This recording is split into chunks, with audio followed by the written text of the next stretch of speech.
Assalamualaikum warahmatullahi wabarakatuh. Halo teman-teman semuanya, semoga hari ini teman-teman sehat selalu ya.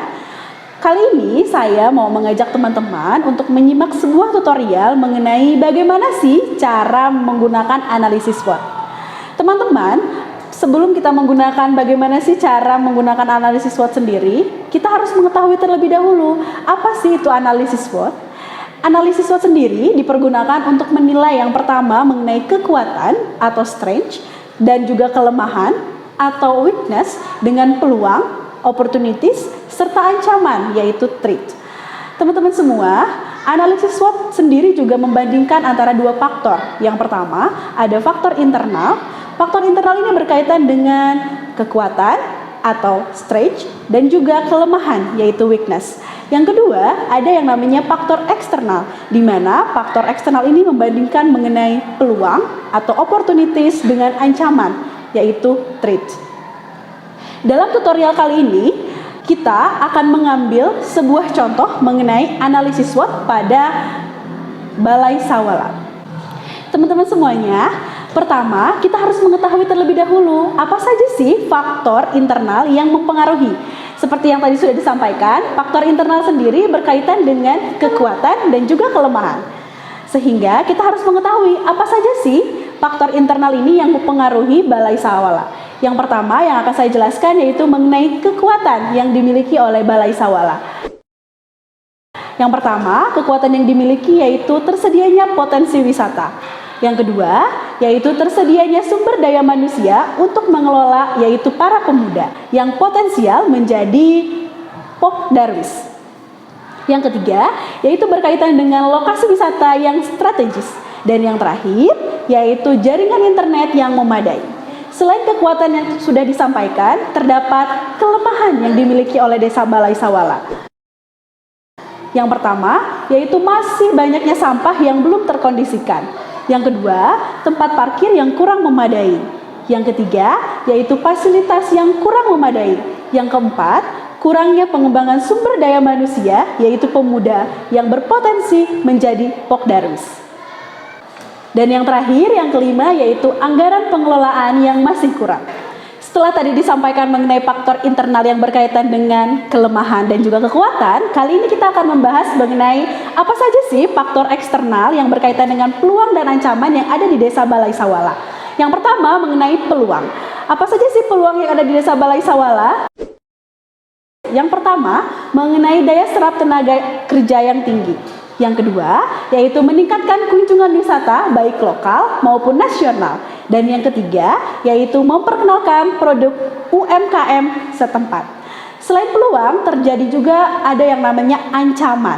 Lalu ancaman apa saja sih yang ada di Desa Balai Sawala ini?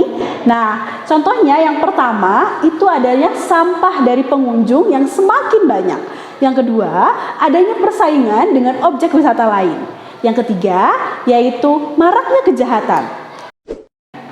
Teman-teman semuanya, setelah tadi kita mengetahui apa saja sih faktor internal dan juga eksternal mengenai Balai Sawala, nah terakhir kita juga harus dapat memaksimalkan kekuatan dan juga peluang-peluang yang kita miliki, serta dapat meminimalisir kelemahan-kelemahan yang dapat menghambat sebuah kegiatan.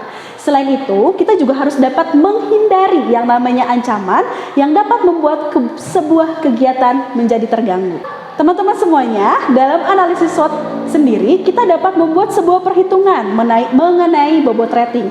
Yang pertama seperti IFAS dan juga EFAS, kemudian perhitungan diagram Cartesius, analisis SWOT, dan juga pendekatan matriks SWOT. Nah, hal tersebut digunakan sebagai sebuah strategi dalam meningkatkan potensi yang ada dalam sebuah perusahaan atau sebuah kegiatan. Untuk dapat membuat sebuah diagram mengenai analisis SWOT, yaitu diagram Cartesius, ini dapat didapatkan dari sebuah matrik IFAS dan juga matrik EFAS. Berikut ini adalah contoh hasil perhitungan yang ditampilkan dalam sebuah diagram Cartesius dan juga perhitungan rumus koordinat, yaitu sebagai berikut.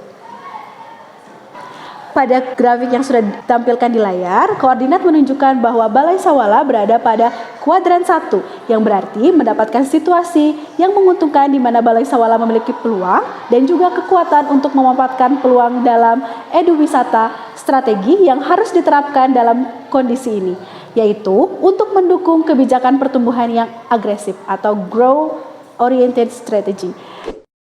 Kemudian dihasilkan 4 alternatif strategis yang dapat diambil oleh Balai Sawala dalam mengelola eduwisata, yaitu sebagai berikut. Yang pertama yaitu strategi strange opportunities, di mana strategi strange opportunities ini dimasukkan kalimatnya ke dalam SO. Kondisi ini biasanya menjadi sebuah kondisi yang paling diharapkan oleh sebuah usaha, karena kelebihan dan kekuatan yang dimiliki oleh sebuah usaha dapat dipakai untuk memanfaatkan segala kesempatan yang ada. Sehingga sebuah perusahaan dapat memiliki keunggulan dan juga dapat bersaing dengan baik jika dibandingkan dengan usaha-usaha sejenisnya. Adapun contoh yang dapat kita ambil dari Balai Sawala diantaranya yaitu melakukan sebuah penyuluhan mengenai pengelolaan potensi wisata. Selain itu, membentuk Pokdarwis di mana akan lebih mudah untuk mengembangkan potensi sumber daya manusia yang ada. Selain itu, membuat rancangan proposal sponsor kepada investor untuk membantu mengembangkan wisata yang belum diperhatikan oleh pemerintah. Dan yang terakhir yaitu melakukan promosi lewat sosial media. Adapun contoh untuk Balai Sawala dari strategi yang kedua ini diantaranya yaitu melakukan pelatihan dan juga pendampingan pengelolaan sampah dalam mendukung wisata dalam menyediakan tempat sampah. Yang selanjutnya yaitu melakukan penambahan kapasitas ruang parkir dengan fasilitas pendukung lainnya seperti manajemen parkir melalui pembatasan durasi parkir dan juga tarif parkir. Alternatif lain yang dapat digunakan diantaranya yaitu penyediaan angkutan umum wisata. Selain itu, melakukan pengawasan dan juga pemeliharaan fasilitas-fasilitas yang telah disediakan di lokasi objek wisata dan melakukan penyuluhan akan pentingnya peranan Pokdarwis dalam dunia wisata untuk membantu merancang program kerja dari Pokdarwis. Yang terakhir yaitu merancang dan juga mengajukan proposal sponsorship kepada berbagai mitra terkait dengan CSR. Yang ketiga yaitu strategi strength trade, di mana strategi ini dapat dimasukkan ke dalam kolom ST. Strategi ini menggunakan kekuatan yang dimiliki oleh sebuah kegiatan usaha untuk dapat mengatasi ancaman yang ada. Di Balai Sawala sendiri, strategi strength and trade diantaranya yaitu melakukan pelatihan dan juga pendampingan kepada masyarakat dalam rangka menyiapkan tenaga kerja yang handal.